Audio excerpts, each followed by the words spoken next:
Hi everyone, thanks for joining. Today I'm speaking Wilfred Reilly. Wilfred is an associate professor at University of Kentucky State, and he's also an author of Taboo and Hate Crime Hoax and $50 Million Question. Hi Wilfred, thanks for coming on. Yeah, sure thing. Glad to be on. Yeah. Okay, so I became aware of you on Twitter, and someone tagged me in an interview you did with Glenn Lowry, and it was talking about it was partially talking about your book, Hate Crime Hoax, and I'd actually just been talking to someone who was accused of a hate crime, so I reached out to you, and you graciously agreed to come on. So, like I said, we talked about before, we can go anywhere you want, but if you want to just start talking about that a little bit, like the hate crime thing, and then we can just go from there. Yeah, sure. So I wrote a book called Hate Crime Hoax, and this ended up coming out with Regnery, which is one of the larger right-of-center publishers, but it really wasn't all that politically motivated. It was motivated by my realization that a lot of these very high-profile hate crime incidents, Jussie Smollett, Covington Catholic, if you want to elevate that to the level of a hate crime as opposed to a hate incident, but Erica Thomas, a literal congresswoman who claimed that she was assaulted in an upper-end grocery store, the dreadlock cutting case in D.C., which just sounded gross, racist when it first came out, Yasmin Saweed with the torn hijab on the New York 6 train, all of Duke Lacrosse, Goucher College, Drake University, Wisconsin Parkside with the nooses, Kean College with the death threats. I really could go on with this, but of the most high profile, not street fights, but the most high profile hate crime incidents in the country over, say, 10 years, out of maybe 30 in terms of Google search results, you had 12 or 15 fakes, and I've just listed them. And I was curious about why that is. I'd sort of noticed this phenomenon just reading through the papers, and I decided to put together a long-form list of how many of these hoaxes there were, which is now over 1,000 if you're counting individual incidents, and also to look as a social scientist at why people were doing this. And that became the book Hate Crime Hoax. And I think that attracted a lot of attention, specifically on the right, where there's a lot of, where the idea is, and I think this is mostly accurate, racism has declined about 90%, but people are still marching, protesting at the same levels. Is a lot of this stuff just not real? But pretty much across the spectrum, I've been invited to come to conferences and so on and talk about this topic, and pretty well-known book about hate crime fakes. Yeah, okay, the hate crime fake thing. Now, you'd mentioned the hijab one. First of all, anything I say or whatever, I'm not trying to lessen don't fake a hate crime because you're going to actually lessen when something like that really happens. But I think the press also missed a huge thing there. After it came out that it was a hoax, when she showed up in court, her head was shaved. Oh, yeah. And so, this is my issue with, all these things and the way the press deals with them. And I hate the term fake news. It's more like narrative-driven news. If they'd taken that moment to say, okay, yes, she faked it. She shouldn't have faked it. But here's the reason why. If she'd come home with it lost, she was facing punishment. Her father shaved her head because she didn't have it, right? No one stopped to talk about what the hijab means and what that actually, okay, I'm not defending her for doing it, but, she had some justification there because she was afraid of her father. And no one even discussed that, right? They just... Yeah. No, I think that's right. It's kind of a matter of which narrative you want to focus on. Because, obviously, we know at some level that life isn't perfect. There is violence in the world, there is racism in the world. The question is which patterns matter to you from your position on the political left or the right or in your own ethnic group. Everyone has these biases. The first philosophers really to achieve notice, Socrates and Plato and so on, notice this. Whose bias do you seek? But in the mainstream media, yeah, you're absolutely right that there's a plague of domestic abuse and woman beating in a lot of immigrant communities. It's not racist to say that, and that's by no means just Muslim communities. So if you go back to Tawana Brawley in the 80s, I think she was West Indian. This was a girl who was 16, not an especially young kid. She spent the night with her boyfriend. I don't know if they were quote-unquote intimate or not.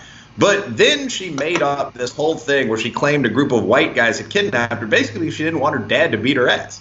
That was the whole thing.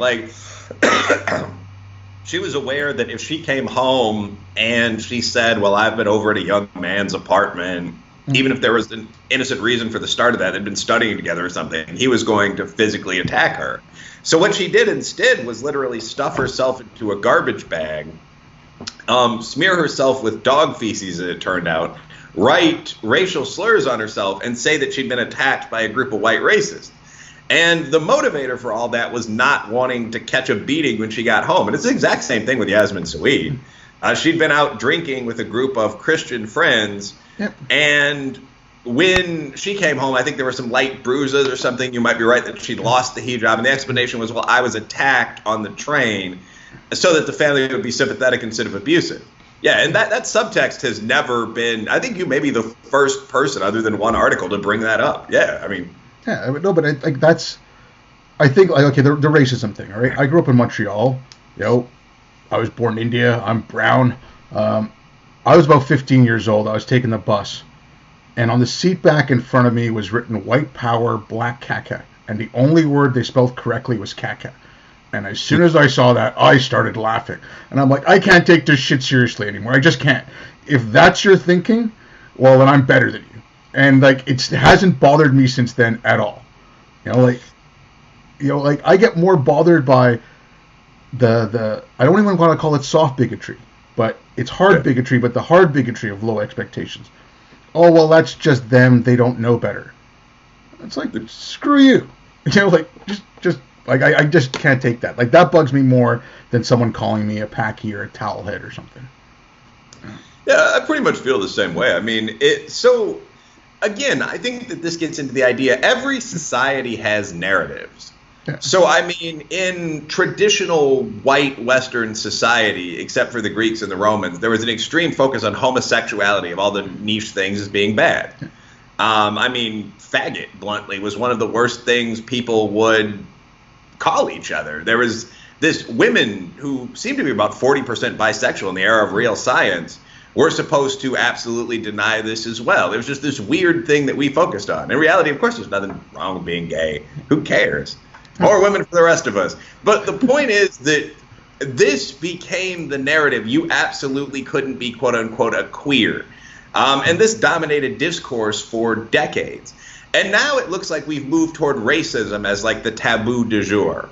Yeah. So like the thing you can't be is a racist. And you're absolutely right. Like in practical day-to-day life, you sometimes experience racism if you're a middle-class black or East Asian or South Asian guy. You also sometimes experience, at least in the first case, affirmative action benefits. And 90% of the time you don't experience either. So my reaction has always been like, yeah, some people are assholes, and some percentage of those people are motivated by racism, but who cares? Like, I'm a successful, intelligent, reasonably good-looking guy. Like, it doesn't bother me at all unless someone's doing it to me. But we've begun to focus on that so that people are trying to dig out racists around society like they used to try to dig out, quote-unquote, perverts. It's the thing that we don't allow now. And to some extent, that's probably because it's become rarer. I mean, go on. No, yeah, it's become rare, but that's just it. Like the hunt for racists, but it's not only the hunt for racists. It's like they wanted the Jussie Smollett story to be true. Oh yeah. They want these things to be true, and it's like, why are you rooting for the bad thing? If there's proof that it's not happening, shouldn't that make you happy at least? Well, I think that gets into. So first of all, the average person obviously doesn't want racism from whites or POC or doesn't want ethnic conflict. But I think, and I don't want to be conspiratorial here, but I think to some extent this gets into group interests. So in the USA, we have this entire infrastructure that was designed to compensate specifically blacks in the wake of the 1960s that now other groups can benefit from as well. From what I've seen, this is true in Canada as well, with positive discrimination and so on. But I mean, so we have massive affirmative action programs. Like when I applied to law school, I was told that I should focus on the Ivy League because as a black guy, I would definitely get in. Instead, I went to the University of Illinois where I actually had like the requisite test scores and I did pretty well. But I mean, like we have massive affirmative action programs. We have very sizable minority set-asides, which affect some remarkable number of business purchases, like 1 in 9. Because Asians, African Americans, in some cases Jews, fall under that minority criterion. There are a lot of good businessmen in those groups. We have these massive civil rights activist groups like Southern Poverty Law Center, which has a well-invested endowment of about $500 million. And the justification for the existence of all of this, really, coming from that kind of center-right perspective, is, well, the old wars never ended. There's still a massive amount of racism. And if there's not a massive amount of racism, we then have to ask the question, why is this happening? I mean, why would we keep writing $1,000 checks to the NAACP if most of the fights are over? So incidents like Jussie Smollett tend to get trotted out not because they're so common, but because they're so exceptional. They're an example of what we used to have and what we still need to guard against with a skeleton crew, sort of. And I think that's why people were cheering for that to be real. And just also realistically, if you look at that, there was no chance that was real. Yeah, like, when I first heard about it, a fight in your life, that's not how it happens. Yeah. The nooses and the bleach bottles, and come on. No, but like also like you had time to like hold on to your sandwich. Like, how'd you manage that? Yeah, he said he fought off two big guys with his offhand holding a chicken salad sandwich. Like, just bro, come on, no, you didn't. Like, the whole thing was just so ridiculous. Like, he walked into the building with the noose around his neck, and we contacted all these people, but he was like, I won't call the police. I won't be a martyr. I mean, when I read that case, one of the first things I legitimately said on Facebook and Twitter about that was, this didn't happen. Like, I'm not here to plug my book, but just be aware that this is what these fakes look like. This did not occur. Yeah. Okay, and all this stuff, and it's I don't want to focus too much on this, but it's like the race stuff, the whatever phobe, whatever, you know, they're looking for anything. Like, I left North America in 2002 and I went to work overseas. I came back in 2014. Okay. Now, when I left, it was pretty much, you know, I may disagree with you, but I'll respect your right to say it. Yep. When I come back, it's like, cancel them. I see that professor at Mizzou, the journalism professor at Mizzou, calling for muscle to take away a journalism student who's reporting on a protest. You know, the Christakises at Yale, Sarah Lawrence, Middlebury, Evergreen, you know, cancel, like, ban Baby It's Cold Outside. I'm like, what happened? And then I started reading, because, okay, I got a bachelor's in political science. This is back in the late 80s, early 90s. I did my college and university. Okay. And so I read some postmodernism, like it was in the, you know, it wasn't like this stuff. But reading the critical race theory, when I started reading that, I was like, oh my God, like, where are they coming from? And then I went back and read, like, some of the original papers. And they have some, like, Derek Bell's paper has some really good points. Mm-hmm. You know, but they take these things that are complicated and they're difficult, and they bring it down to one single variable all the time. Like, okay, like they were saying for you to go into Ivy League schools, instead of pushing that and saying, okay, and then the whole thing at Harvard, like scoring down Asians and scoring up, you know, black students, whatever. Instead of doing something like that, why don't you try to, like, if you think there's a problem with the feeder system, address that, because by the time you get to university, that's way too late, because then you have to be playing this catch-up. But, I mean, from everything I've been reading about this, like, when you let in people who aren't qualified into a program, they'll either drop out completely or they'll switch to something like gender studies or, you know, whatever, whiteness studies or something absolutely useless.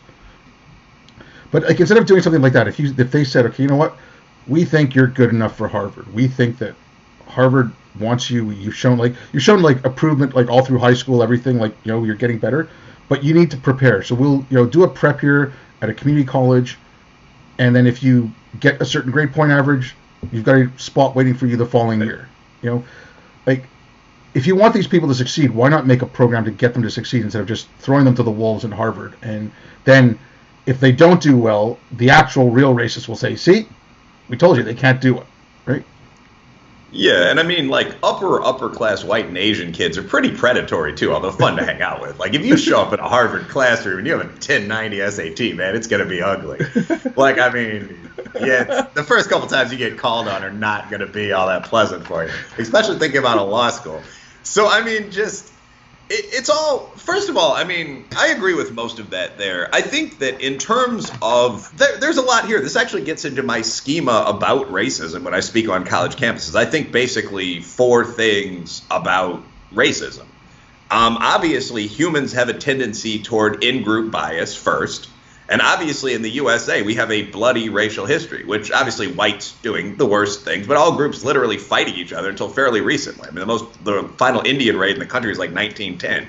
So one, obviously, racism exists. It existed here in significant measure. And even today, I believe it's 1 in 7 people of color, 1 in 10 Caucasians test as a bigot. So, okay, racism exists.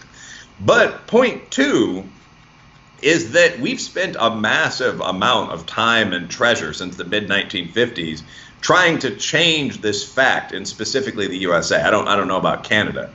But I mean, the Civil Rights Act dates back to 1964. Full desegregation dates back to 1954. Affirmative action itself is 53 years old. I mean, that goes back to the Philadelphia Plan under Nixon in 67. So the advantage that you have as a black kid of about 300 points when you apply to an Ivy school, that's been in place since 1971. So in this context, what I find very often is that most of the effects that are generally attributed to race vanish if you adjust for almost anything but race. So, for example, we often hear that black people make less money than whites. And that's true to some extent. The average white guy the average black guy makes 86 cents on the dollar relative to the average white guy. But this almost completely disappears if you adjust for 3 things. One is age. And this is actually important because populations differ wildly in terms of average age. So the average white guy is 58. That's a modal average, admittedly, just the most common age, but 58. The average black guy is 27. Excuse me. I have a cold, by the way, not anymore, damaging disease. But anywho, so it's obviously ridiculous to say when you're looking at anything from crime rate to income that a 27-year-old and a 58-year-old on average are going to perform equally. Another variable is region. Almost everyone in the South makes less money on average to the point that it's sort of a national punchline. But 50% of blacks and well under a third of whites live in the South. And the third difference is just tested SAT or IQ score. That's it. The conservative writer Dinesh D'Souza and a liberal economist, I think June Gottfried, found this out back in 1995. It's been true since. It's one of those facts that just never discussed. So that was kind of a segue there. But when you get into massive affirmative action programs, the issue is often that there's not much contemporary racism for them to rehab. What you're doing is taking middle-class kids in the group that performs 100 points lower and advantaging them over middle-class kids in the group that performs 100 points higher. And your point there is accurate. I mean, if you think that the schools in the black case are 10% worse, or just that black kids study less, which is the main cause of lower test scores, by the way. Fordham and Agbu, black kids study less than Asian kids. White kids study less than Asian kids. I mean, Nigerians are the highest scorers in the country because they study more. A lot of stuff's pretty simple. But if you want an affirmative action program, yeah, absolutely. What you do is you fix the high schools, the feeder schools. You give them more money or preferably higher IQ teachers. Or you require kids to study more during, call it a boot camp year like the military academies do.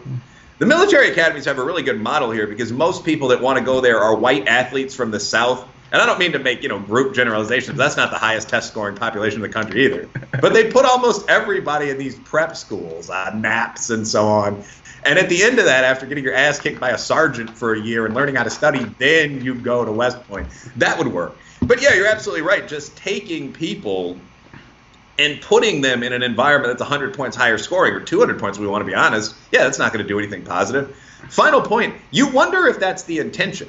Like if you're a professor of racialized whiteness studies or something, do you want to keep that program going? Like, do you want to keep admitting unqualified, minority students and radical feminists and so on so that you can keep a certain number of people in your field? If you start admitting Nigerians who want to be astronauts, you're not going to have much of a women's studies program in 5 years. No, true enough. I mean, I jokingly repurposed Hitchens' quote, and I said, they're not friends of victims, they're friends of victimhood. They need victimhood to, they want that to be a renewable resource.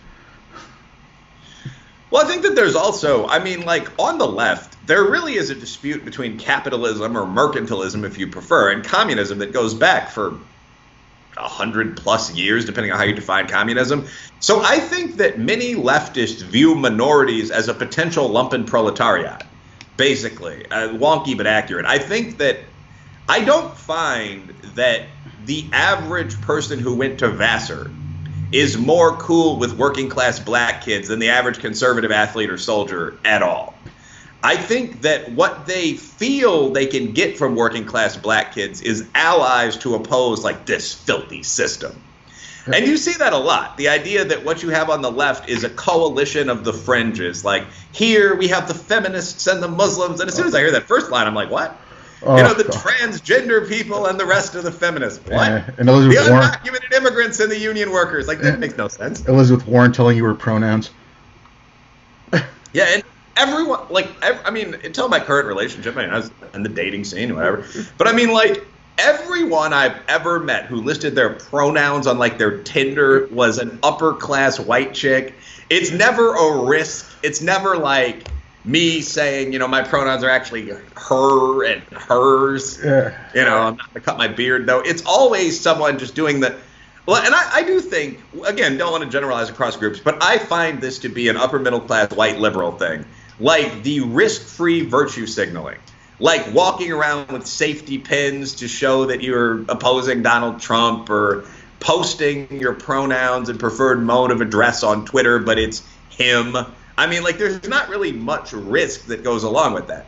And I find that often combines with sort of thinking of people of color as kind of your native allies. Yeah, and that's one thing. Like, if you actually looked, I think it was up until Bush's second term, Bush Jr.'s second term. All right. If you looked at the stats, up until then, the Muslim population was Republican voting. Oh, yeah. And if you look at, if you look at values in different minority communities, socially they're far more conservative than they are liberal, right? I mean, Muslim families aren't well known for throwing raves, but like even with like Latino and like black families, like they are a little bit socially more conservative. But this thing that, you have to vote Democrat if you're this, and like I was speaking to, this was just a few weeks back, I was out at the local pub and I was speaking to someone, and it was she was a friend of a friend, and I'm not a big fan of Donald Trump, I don't hide it, but it's not because of, he's a racist or any of that stuff, right? So we're talking, and I was like, yeah, I don't want to vote. I said, I wouldn't vote for Trump. And she's like, I know that.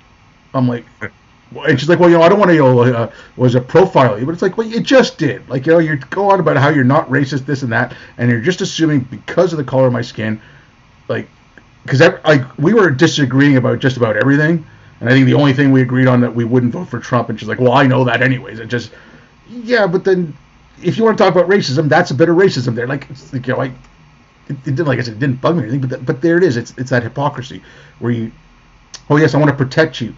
It's benevolent bigotry, right? I see it like in the Middle East, and again, it's like if you see it from like left-leaning people, it's like, okay, we have to go there and fix it because these poor people. But not only do we have to go there and fix it, we cause their problem. It's American foreign policy. It's the industrial war, the military-industrial complex. Whereas someone who's right wing or whatever is like, yeah, we got to go fix it for them because they screwed it up. At least they're giving you agency to say they screwed it up. Whereas like the left wing people, like, oh no, we caused your problems. I don't know if you read Douglas Murray's book, The Strange Death of Europe. No. He wrote this in it, and I'd heard him talk about it before. It gets to this point. It was there was a reporter interviewing Yasser Arafat, and this is obviously when he was still alive. And just as the reporter was about to leave, someone said, "Oh, the American delegation's here to talk to you." So the reporter got all curious. Oh, why are they here? Apparently, Arafat started laughing because a U.S. delegation was going around the Middle East to apologize for the Crusades. What the fuck did the U.S. have to do with the Crusades? Like, why were they apologizing? Yeah. No, I agree that there's a lot of... So, I mean, there's a lot of stuff there. Yeah, there's a lot of benevolent prejudice on the political left. The thing that's weirdest to me, the most important thing you said just gets into political attitudes in different groups. So yeah, if you've ever spent time in kind of the minority business community, which obviously you have, whether this is with Asians, blacks, whatever, if there's racism at all, it's the idea that whites are sort of weird perverts. Like, oh, that's something they do. You know, oh, yeah, taking that psychedelic drug and locking yourself in a room, I don't know, that's those guys. Like, I mean, so everyone who has any reasonably successful black or Asian friends has heard this a bunch of times, like, no, that's that weird, nah. You know, they tend to be crazy. I'm not saying I believe these things, but I am saying that it is funny that the Liberal Party has come to contain 85% of the black vote or 70% of the East Asian vote. And I think that's purely a historical artifact. There are entire movements now, like Blexit, that are a bit campy. I mean, obviously a bit put on, AstroTurf, but that also are pretty valid. I mean, if you see one of their rallies, there are a ton of people there. They're mostly black. I mean, that are specifically focused on, hey, you don't have to do this. There's the Republican Party, of course. Over here in the little side booth, we've got the Libertarians and the Greens. Like, you don't necessarily have to make this decision. And I think, the stereotype in political science is probably pretty accurate that goes back to Johnson and the Civil Rights Act. I mean, in 1964, LBJ signed the Civil Rights Bill. A lot of people didn't expect him to. And he was asked why he did it. And one of the first things he said was, we'll have them niggers voting Democratic for the next 100 years, boy. The Republicans would have done this. If we'd let a moderate Republican get into office, I wasn't letting those conservative bastards take the credit. So, that is a big reason for that minority vote. Bush didn't really help things by fighting unnecessary wars with, two Arab countries and Muslim. Afghans aren't quite exactly Arab. But but that whole thing, the reason that you see the majority of the Muslim or the black vote go to the Democrats is very specifically the idea that the Republicans are racist or they're a little crooked. It's never, I disagree with them on policy. And one of the things I'm starting to do, I'm thinking about launching a podcast because, I've got a lot of time on my hands right now. But one of the things I'd be interested in doing is actually running policy points past black and South Asian and East Asian and Hispanic as well, friends of mine. Like, what do you think about Drag Queen Story Hour, bro?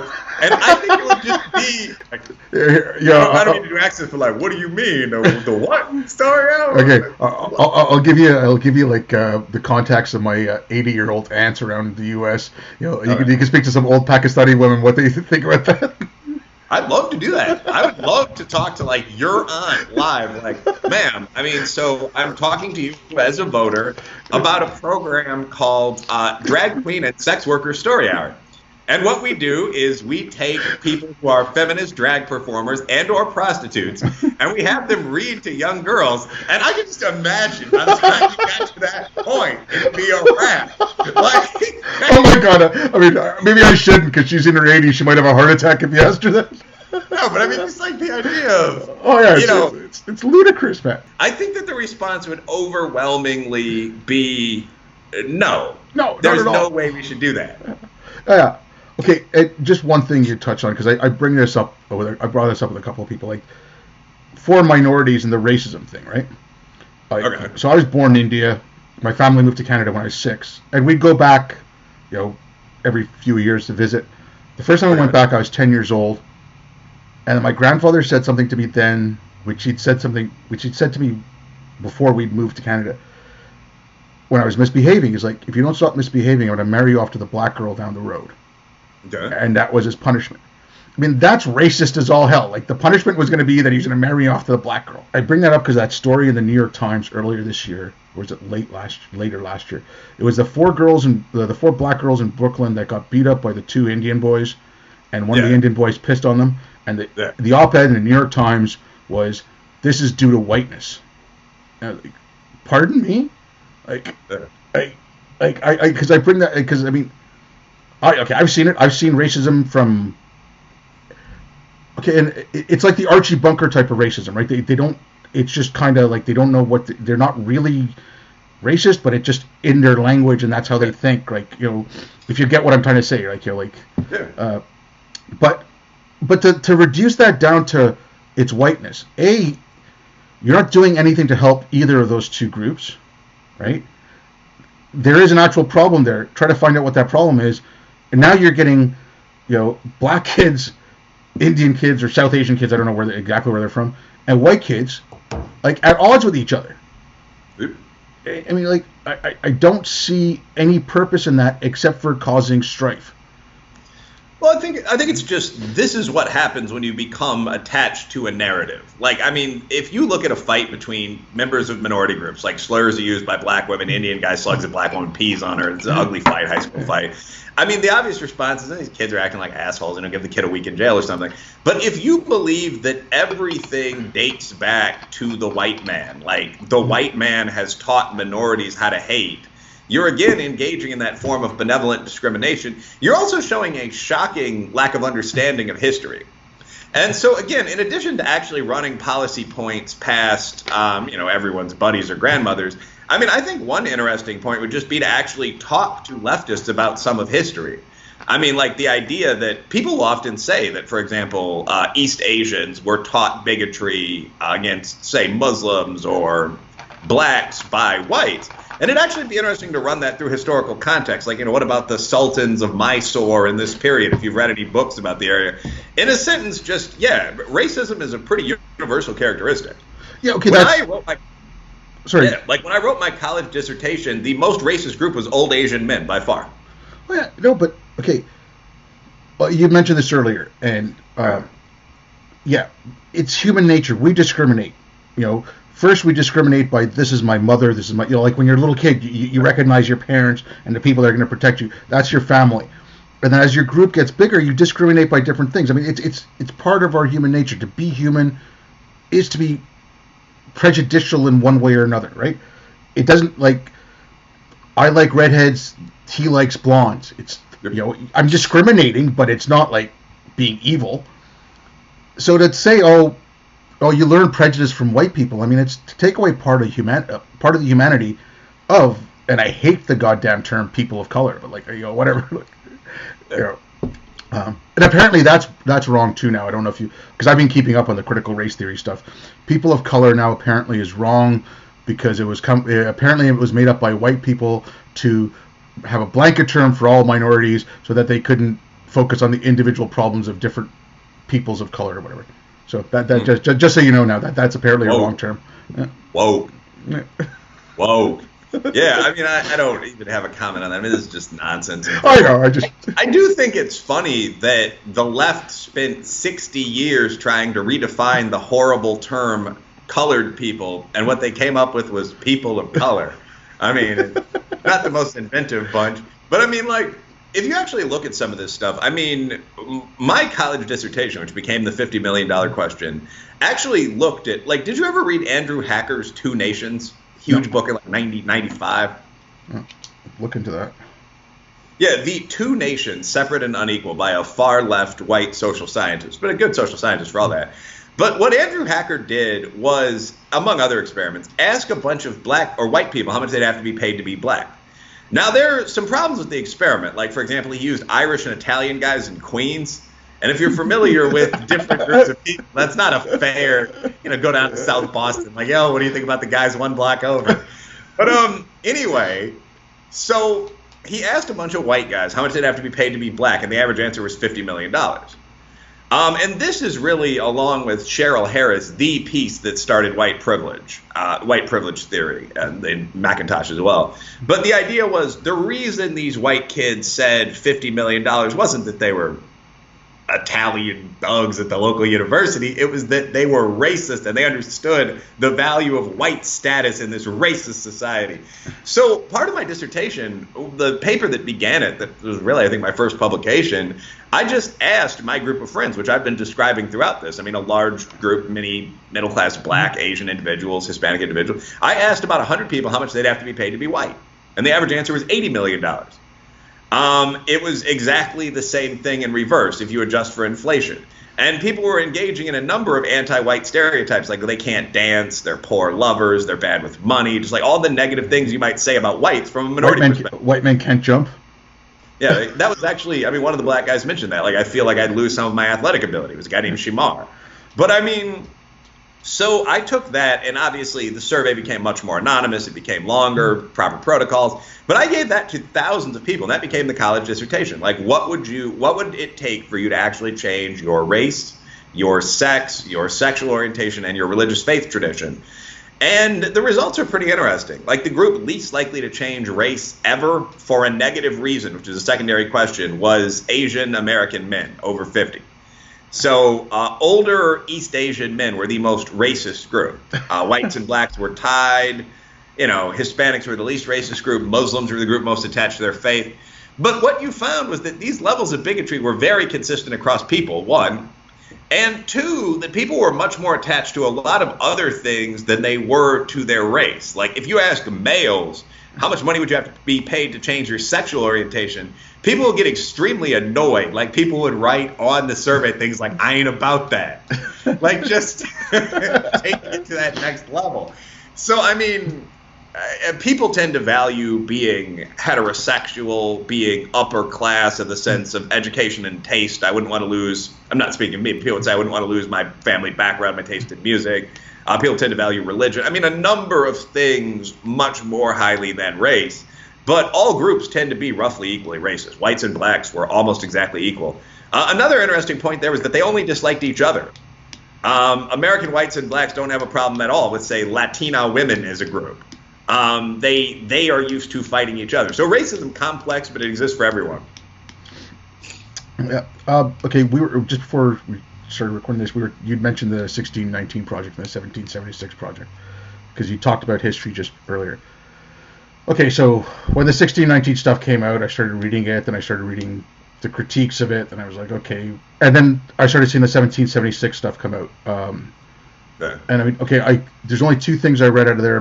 One was by Coleman Hughes, and I'm trying to remember who the other person was that came out of the 1776. But luckily now they're trying to roll back that 1619 project. Like, I don't know if you want to talk anything about that, or if you want to. Yeah, so I mean, I'm along with kind of overall boss man Bob Woodson, the well-known anti-poverty activist. Coleman Hughes, Quillette's editor, one of their editors, along with obviously Toby Young, Claire Lehman. But I mean, a good number of people, Glenn Lowry, the legendary economist, John Sibley Butler, the legendary historian, Carol Swain, ran second for mayor of Nashville. I mean, a bunch of people from that kind of center-right black business or black social community, and obviously white allies as well. We don't discriminate. Robert Cherry, the historian, is a member of the group. But the 1776 project began as a response to the New York Times 1619 project. And the 1619 project is like, it's an attempt to redefine most of American history through a woke lens. The argument is that everything that makes America unique comes from slavery or, to a lesser extent, genocide of the natives. So this was an issue of the New York Times Magazine, and one of the original essays was called How Segregation Caused Your Traffic Jam. They argue that racial discrimination is in part responsible for housing patterns, which are in part responsible for the way streets are laid out, etc. I don't see how they explain this in the North, which is 2/3 of the population, but whatever, that's not really the point. The lead essay from the project by Nicole Hannah-Jones argues that, for example, the Revolutionary War was fought largely to preserve slavery. She called it a or the primary factor. That's a direct quote. The preservation of slavery led to the war. She said that 12 million Africans were stolen from Africa, with the implication that they all came to the USA. Slavery built America's wealth. So that's the 1619 project. What makes America unique is slavery. And I personally think that when you look at the things that actually make America unique, like landing on the moon or immigration from Italy, Thailand, and India, I mean, that doesn't make a whole lot of sense. So a bunch of people attempted to respond to 1619 were basically shot down as racists. And Bob Woodson started contacting these sort of leading black political and academic figures and saying, look, we need to do something here. This is silly. It makes black people kind of look stupid if you look at some of the essays. And it also creates a very problematic view of the country. So 1776 really has three primary theses. One, a lot of woke social science, because so many of us are social scientists, is just wrong. It's not accurate, it's not debatable to say that the cause of the Revolutionary War was a desire to oppress black people more. If you just want some context for that, I mean, this is not my field, but slavery was legal in Britain and the overseas colonies until 1834. There's just no evidence for that at all. Point two, I think, would be that slavery was a horrible historical sin, but obviously not the cause of American uniqueness. That minimizes every immigrant. It also just ignores the practical fact that every country in the world had slaves and only one became the USA, only one became Canada. I mean, slavery still exists in much of the world. And third, 1776 makes the point that the USA, and the West in general, is of course a flawed society, but still a fairly good one, where it's not that hard to make it, given hard work and personal responsibility. So we're designing a range of things, I mean, including a curriculum for kids. Like I said, there are a bunch of people involved that have a business background. So we've been kind of hearing pitches, would you be interested in giving something to our school district? And the answer is generally yeah. And I will say the 1619 Project shows a similar entrepreneurial spirit, somewhat surprising given their politics, but they already have a children's curriculum ready to go through the Pulitzer Center. So if you Google 1619 woke grade school curriculum, it's the first hit. And it asks questions like, what is a national historical memory and how can we change it? So we're responding to that. Yeah, okay. That last thing, because I've spoken to people, I've spoken to teachers, I've spoken to a couple of people who are school board members and stuff, and I've been looking at some of this woke curriculum that's going around, like 3 provinces in Canada, and as far as I can tell, about 16 states are teaching critical race theory K through 12. That's crazy. Okay, the Seattle School District, K through 12, Seattle Public School District, they are teaching,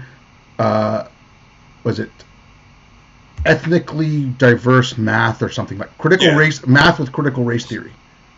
Like, okay, there was I think it was pre-K in New York City. They were talking about teaching pre-K kids that being on time is acting white, and sticking to a schedule is acting white. That's crazy. And I'm like, and that's in the name of anti-racism. It's also, I mean, one of the things there is that, again, you have to wonder about replicatory self-interest, because that's going to make those kids unemployable in business. And, where they're then going to go to elite woke colleges and get degrees in useless things and continue this whole cycle. But, I mean, and there actually is a question of, like, how big of a parasite class can a society sustain? Like, I mean, if 10 or 15% of people are not involved in building computers or growing plants or even teaching kids, which is what I do fairly well, but are instead bureaucrats that provide the annual diversity audit for black businesses or something like that. How many people like this can we afford to have around? It's a real question. How large can the Mandarin class grow? And other societies have had to deal with this, notably Mandarin China, but Byzantium, so on. So anyway, useless bureaucracy is a real pet peeve of mine.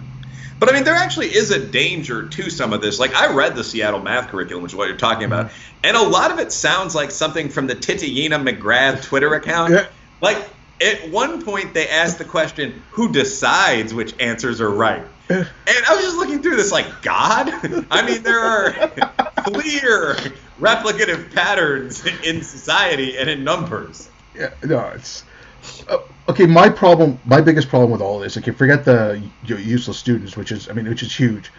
I don't have kids. Like, my secondary thing is, in Canada, everything's socialized, right? These are the people that are going to be growing up and coming up with the policies that's going to be looking after my health care and my pension and all that shit. So I want them to be smart. But if you remember back to like the late 80s, like when mid to late 80s, when like the Crips and the Bloods were really going, and there was all that gang violence. Then you had like this skinhead response in the South and all that, right? Yeah. Like all the anti-gang stuff was what they were focusing on was, okay, these people are going after kids that are loners, kids that feel marginalized, kids that feel disenfranchised. You teach this to kids from K through 12, you got a generation of marginalized kids, disenfranchised kids, kids that are pissed off, kids that have like a beef. It's a smorgasbord for extremists to, take your pick wherever you want to go. And like that worries me a lot. Well, that's something that we're already seeing. I mean, if you look at the number of Americans and Canadians that have joined overseas terrorist groups, it's pretty substantial, and it doesn't exactly fit the stereotype. I mean, a lot of people will just say, oh, it's a bunch of Muslim males. But one, it's only like 66% Muslim males, and most of them were acclimated second-generation guys. Yeah. A lot of whites as well, a lot of blacks as well, people from Somali descent. So when you ask, what would make a middle-class Canadian join ISIS? Like, how could you sink to that level of idiotic decision-making? What you often find is it's this kind of alienation. You've been taught that your country is an evil place, or you've been taught that your country is great, but then received this infusion of the idea that it's an evil place. And generally, you're in a situation without a lot of normal supports as well. I mean, there's that great book, Bowling Alone, that says that people spend less time in religious institutions, less time in sporting organizations. Many people spend most of their day alone with a computer. This is especially true for lower-ranking young males. I mean, so you've been taught not to believe in your own society. You have very few people around you. And yeah, these are the people that radicals will target. And it's easier in the internet era. Like, one of the big contributors to the panic that's surrounding, for example, coronavirus, which is no joke at all, but as of today killed about 180 Americans. I mean, one of the big things is social media, where people are posting just this straight nonsense, like, country's going on lockdown in 10 hours. Friend told me. I mean, that contributes as well to radicalism, where you have isolated people that don't believe in their society, that can be easily targeted by fanatics in public forums. And I mean, like, a lot of the message boards are kind of right on the verge of legal when it comes to everything from cartoon kiddie porn to this kind of terror recruitment like 8kun. I mean, I think they made the right decision shutting it down, but it popped back up again. Like, they have a mass shooter thread. So, I mean, like, I don't know whether it's still called Remove Kebab, and I don't spend a lot of time looking at this garbage, by the way. But, I mean, like, the New Zealand shooter, for example, was inspired to do his shooting of a family-focused mosque, I mean, a despicable act, by this. Like, he was talking online with other people that were like, yeah, no one's going to stop the kebab from ruining our society. No one cares about us. We're deracialized white men. You know, we need individual heroes. And this guy thought of himself not as a lone killer, but as a hero. Like, he wrote Roland Martell's name on his AR-15. Like, that sort of lunacy is more possible in a wired-in society with fewer connections that doesn't teach a national narrative, I guess is where all this is going. Yeah, and I mean, that was kind of part of what, when I mentioned Douglas Murray's book, that's kind of what he mentions too, and I don't know where we got to the point where the West is the worst. Yeah. Okay. I mean, I was born in India. I moved to Canada. Yes, both those countries were colonized by Great Britain. You know, I could tell you all the shitty things Great Britain did to India and in Canada, but you know, a lot of great stuff came out of Great Britain as well. You know, like I'm a free speech. I'm about as absolute as you can get on the free speech as possible. You know. And as far as I'm concerned, Milton and Mill wrote the best books on free speech. Like the British tradition of free speech is great. Like all the, the science that came out of, the British Enlightenment, all of that stuff. Like, I mean, there's a lot to be proud of. And this idea, like I heard again, this was, I want to say she was like the Swedish foreign minister, or maybe she was like a deputy prime minister or something like that in Sweden. Oh, what does it matter if we lose Swedish culture? What is it? It's nothing. I mean, you're the goddamn foreign minister, like deputy, like high up in the government, and you're saying that your culture means nothing. Yeah. I just don't understand that.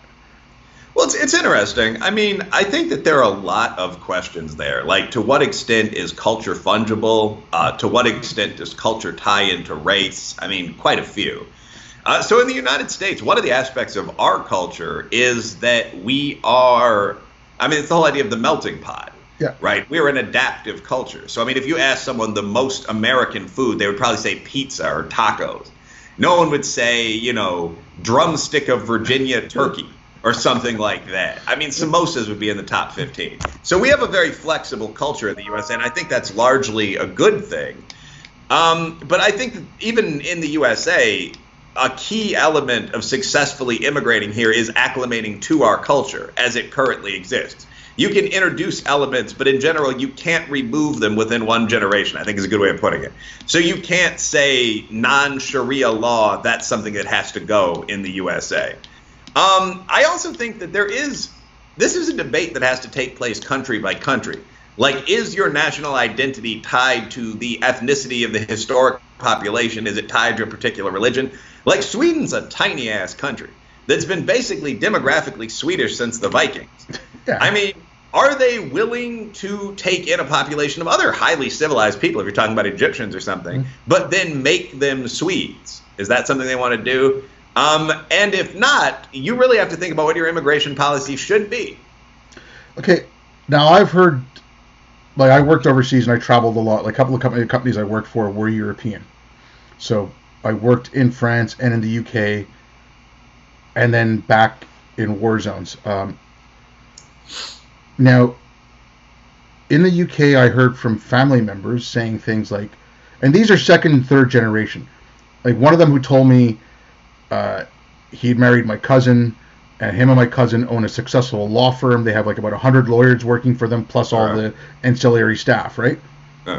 Oh, these white folk won't let us integrate. I'm like, you guys both drive a Lexus. You got a giant house. You employ 100 lawyers. Like, how are you telling me you're not successful? And they're complaining about this, right? And they're like, oh, well, they'll never let us, invite me to. They'll never invite me to their weddings. And I've been working with British military and ex-military and this and that. I'm like, they're inviting me to their weddings. Like, that's why when I met my family, I was in the UK because I was going to a friend's wedding because she had invited me. And like, I'm like, she's British. We work together. She's invited me, and I said, like 3 other people are there, and 2 of them are Hindu and 1's Sikh. It's like, maybe look at why you're not doing it. But in France, even from French people I'd worked with and stuff, it's not that they were saying that they're not French citizens, but they're like, oh, and maybe it's something to do with the language. But when you translate it, it's, well, you can never be truly French unless you're from here. Like, maybe in 100 years that'll change. Who knows? Like, you'll have laid down enough roots. But I can see that in Northern Europe more than I can see it in Southern Europe, where it has been like a monopopulation for centuries. Yep. And, it is something hard to change. Like, something stupid from here. Muslims move into a neighborhood and they're like, oh, well, we want the delis to stop selling pork products or putting them in their windows. Well, no. That's like me moving next to a ballpark and asking for, complaining because I get, fly balls in my backyard. Like screw you. Yeah. No, it really is an interesting question. Like, I tend to think, so many or most countries today have an assimilative ideal of diversity, which is that anyone can come to the USA or Peru or Brazil and become a citizen. You just have to acclimate to the dominant culture. And I think that's more the case in the New World, where clearly every country was settled by a mix of whites, Levantines, blacks, often East Asians that sort of came here and fought each other for the land. And I mean, the native people resisted quite well. They're still the majority of the population in most of Latin America. So you can't come to a country that's 10% white, 10% mestizo, 10% Asian, 40% Indian and say, the one race will rule here. That's not how it worked. In a lot of other countries, though, like West Africa or Northern Europe, where you've had basically one civilization for 1,000 years, I mean, I do think that countries are going to have to make decisions, probably at the level of the law, about what it means to be a citizen. I think in the case of like well-off Muslims in France, it's not that huge of a deal. Like, you'll probably be considered French, as you said, in a century. This is more of a question when you're right now talking about border opening, like Ghana's making this decision. The Northern European countries decided, they went all out with immigration. I don't see why this is where they decided to take their first step. But when they decided to let in millions of African and Middle Eastern immigrants in response to recent crises, I mean, whether countries want to do that is really up in the air right now. Like in Sweden, immigration doesn't seem to have worked very well. No. And it seems like you have kind of a double problem in that you have a native population, which has a strong cultural tradition, a strong warrior tradition for that matter, which might soon come to the surface again, but that's existed for 1,000 years. And then you have an immigrant pool, if you're looking at, say, Syrians or Egyptians, that have a cultural tradition that's lasted for 1,000 years, and neither side really wants assimilation. So that's where immigration is going to cause problems. If you just take 100 million people that openly say, hey, I'm still kind of your enemy, and you throw them in a country, that's not really going to produce peace. So I don't know. It's situational. Like, countries have to think of what their immigration policy should be. Yeah, Sweden should probably let in a small trickle of people of all races that are very high performing every year. Get used to it first. No, that's just okay. But the whole immigration thing in Europe, starting in 2015, pretty much, and basically it was with that. It was the picture of the Syrian kid in Turkey, with the beach, his face face down on the beach, which they recently found out he was killed by smugglers, right? Like, I'm not surprised by that at all. It's always fake. Yeah. Like, but anyways, because of that, like you said, all the tragedies and all that, Sweden said we're going to be a humanitarian superpower. Merkel promised to take in like 1% of their population every year, which was roughly 1 million people or something like that. It was like 800,000 immigrants. I don't think they ever did, but there was small towns in Sweden that population of 1,500 almost overnight to become 10,000. Yep. Okay, that's not sustainable. Now, my family immigrated. I'm happy for immigration policies. I'm happy, to allow people the chance to come to a better place. But when my parents came to Canada, they were given I don't want to call it a course, but it was like a welcoming thing for newcomers, right? So it was at night. It was a couple hours, maybe a few hours a week. And it was just, okay, here are the norms in Canada. Here, not you can't jaywalk, whatever, but you're allowed, everyone's acceptable. You can't stop people from practicing their religion. Like all those kind of things, right? No money, they don't do that anymore. Like they tried doing it in Finland, where all the immigrants were coming in and all the refugees were coming in. So like it was a 2-week course. They shut them down because some of the teachers ended up being raped by their students. So that's it. Oh wow. Yeah, that's That's not good. Yeah, so that wasn't. That wasn't talked about. When you're bringing in people and taking in refugees is laudable, and I cite a case in Canada for this because they let in all these refugees from Syria. There was a guy who'd come in, and he was living in Vancouver, and they found this young Asian girl's body in a park. I think she was Chinese. She was 10 or 11 years old. She was dead, and she'd been sexually assaulted. This guy was arrested. Now, I don't know much beyond this. Like I've tried to, I haven't heard any even like results of the trial or anything like that. Like no reports I could find. But now there were one of two narratives. Oh my God, he's an ISIS fighter. Why'd you let him in? The other side's, oh well, he was just poor refugee. We have to cut him some slack. I'm like, okay, and at that point I think Canada wanted to let in like 30,000 refugees. I'm like, okay, what are you doing for the refugees? You're letting them in, and you're just throwing them in an apartment, and you're letting them go. I worked in war zones. I don't know, like I was in Afghanistan for close to 7 years. I don't know what this guy saw. He was living under ISIS. Who knows what he saw? Maybe he's walking down the road, sees this little girl, has a flashback, has PTSD or something, thinks it's his daughter or whatever, and is trying to protect her, ends up killing her. Like, I don't think that's what happened, but I'm just saying, like, yeah. If you want to have a refugee policy, have something that's in place to help them. Like, if you could only take in 15,000, but you could provide them with psychological help, you can, help them assimilate, do all that. I think it's better off to let in that 15,000 and take better care of them, to let in the 30 and just say, have at it. And I think that's the same for all these other countries. Like, if it meant setting up a staging area in American Samoa, I'm just throwing out like something like that, where you can vet whatever, you can get these people out of a hostile area and then slowly start moving them around, do that. But as soon as you bring up any kind of, not saying, okay, we want to not get them out of there, not help them, but you want to slow it down just a little bit to be reasonable, you're a racist, you're a bigot, how dare you, like, don't you want to save these people's lives? It's like, yeah, but I want to do it, I want to give them the most help possible.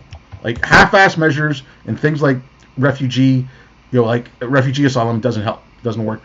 I also think that an honest answer to your last question to some extent is not really. And by that, I don't mean that you ever want anyone to die. Mm-hmm. It's that if you ask the ordinary citizen of any country, to what extent are you willing to sacrifice so that strangers from enemy nations can live better? I mean, the answer from a lot of people is going to be to no extent. That's not a thing that I care that much about doing. I'm a little nicer than that. But I mean, I actually think we settled on a workable immigration policy. You let in max 1% of your population annually. You pick most of them from the high end. You let in a few refugees to be kind. And then you require even those people to sort of brutally assimilate. I mean, do these hour-long courses every day for months. And that would work. That would be a successful immigration policy. I mean, I might cut that 1% to half of 1%, because in America, that would still be more than 1 million people. And I think in the case of Sweden, that would have been very sustainable. I mean, that would have been, what, 90,000 people, mostly from the upper end of the refugee pool every year going through assimilative courses. That's not what they got. I mean, Sweden, there's a great article in one of the Swedish local papers where they were talking about how in the past 2 years, Sweden had taken in 600,000 refugees from Somalia and the Middle East. But the subtext of the article was that only 130 of them had found jobs. I'll see if I can find this, but that's the definition of a bad immigration policy. We admitted these masses of people. And again, a lot of questions, like what do you need in an immigrant pool? So I guess question one would be, because this is other than actual war refugees, which usually isn't what we're talking about now. Nations can decide on this. Question one is re-immigration is, do you want immigrants at all?